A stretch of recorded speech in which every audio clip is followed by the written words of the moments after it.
करता हूँ। सम्मानित मंच, सामने बैठी मातृशक्ति और ये मेले से माहौल के अंदर स्वयं को यहाँ उपस्थित करके गौरवान्वित करने वाले सभी धर्म प्रेमियों को बहुत बहुत मंगल कामना। रामनवमी की, नवरात्रा की और नूतन वर्ष की, तीनों की, त्रिवेणी की आप सबको बहुत बहुत मंगल कामना, बहुत बहुत शुभकामना। जैसे ही हम प्रवेश किया तो पताका देख के ऐसे लग रहा है ये पीली बंगा नहीं, ये केसरी बंगा है। चारों तरफ केसरिया ही केसरिया है। कहीं ओम की पताका, कहीं भगवान राम की पताका और बीच में कहीं कहीं बजरंग बली की पताका।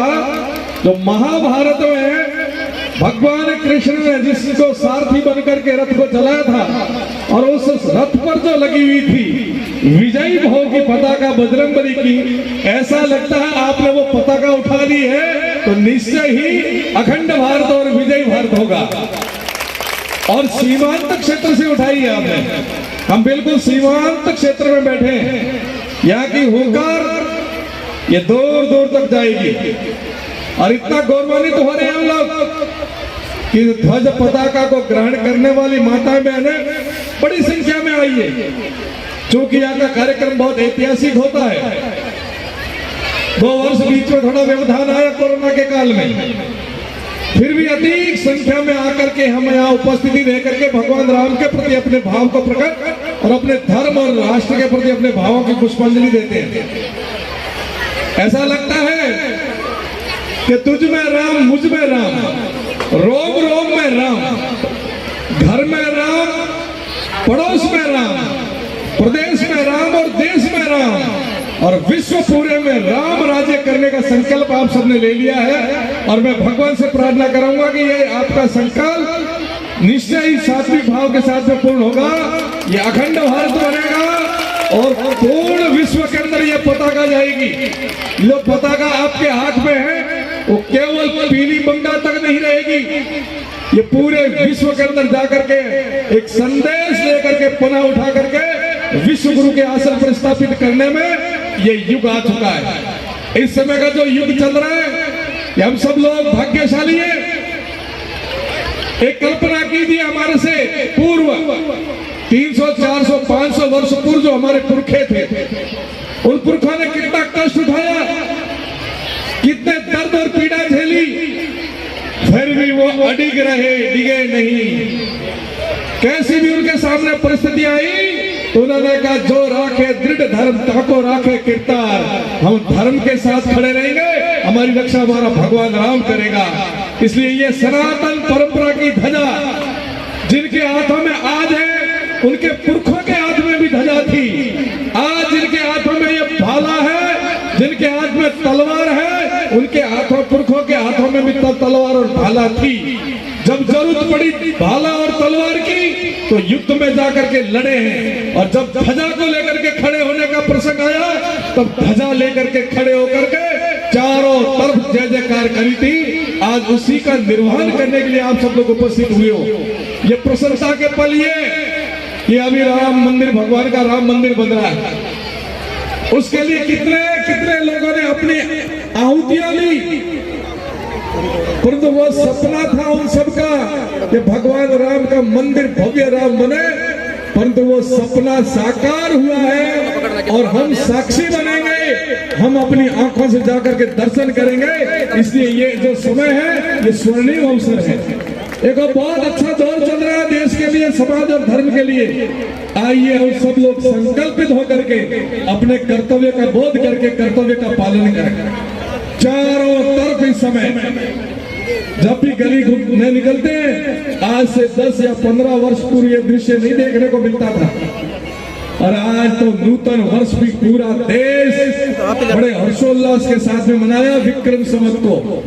अभी अभी आप चैत्र प्रतिपदा के दिन में और जिसके उपलक्ष्य में आज हम सब लोग उपस्थित हुए, ये जो वातावरण बनता जा रहा है दिनों दिन प्रतिदिन, इनके पीछे बहुत बड़ा चिंतन है। बहुत बड़े साधक लगे हुए जो राष्ट्र की साधना करते हैं, जिन्होंने राष्ट्र की साधना के लिए अपने जीवन को समर्पित किया, सब कुछ छोड़ करके देश की सेवा में लगे और एक ही नारा बोला, इदम राष्ट्राय इदम न मम, मैं राष्ट्र के लिए हूँ, मेरे लिए नहीं हूँ। इस निष्ठा के साथ जो हमारे स्वयंसेवक बंधु, पदाधिकारी बंधु, विश्व हिंदू परिषद, संघ, विभिन्न प्रकार के संगठन आज एक ही भाव और एक ही भावना के साथ में देश के लिए समर्पित होकर के भैया और भगिनियां जो लगे हुए हैं, इसके कारण ये कालखंड हम सब के लिए स्वर्णिम कालखंड बना है। और आने वाले समय में ये आप देख रहे हो, ये भारत का मान और सम्मान पूरे विश्व में स्थापित होता जा रहा है। पूरा विश्व भारत को पुनः उठता हुआ और अग्रसर होता हुआ देख रहा है और पूरा विश्व प्रतीक्षा करता है, भारत आगे चलो, हम आपके पीछे चलेंगे। और एक दृश्य मैंने देखा मोबाइल के माध्यम से, जब मोदी जी गए थे जापान, विश्व के महाशक्तियों के राष्ट्राध्यक्ष मोदी जी आगे चल रहे थे, वो पीछे चल रहे थे। संकेत यही था कि भारत पहले भी विश्व गुरु था, भारत पहले भी महाशक्ति था, अब फिर उठ के रंगड़ाई लेके खड़ा हुआ, फिर विश्व गुरु बनेगा, महाशक्ति बनेगा। केवल हमारी वहां भूमिका तय होनी चाहिए कि हमें हमारा यहाँ खड़ा रहना है।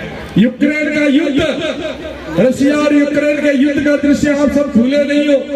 जब विपदा में हमारे विद्यार्थी फंसे, एक ही उन्होंने तरीका ढूंढा कर तिरंगा लेकर के निकले। जब तिरंगा लेके निकले तो तिरंगा के सम्मान में उनकी तोफे झुक गई, रुक गई। ये है भारत आज का। और पड़ोसी पाकिस्तान के बच्चों ने भी यदि तिरंगा ले लिया तो उनको भी तिरंगे की शरण में पार जाना पड़ा। ये आज का भारत। लेकिन इस समय हम सबको गर्व के साथ में, स्वाभिमान के साथ में खड़ा होकर के देश हित अपना योगदान देना चाहिए। और सबसे पहले राष्ट्र के निर्माण में हम लोग अपना चिंतन करेंगे और फिर आएंगे अपने पास में आगे।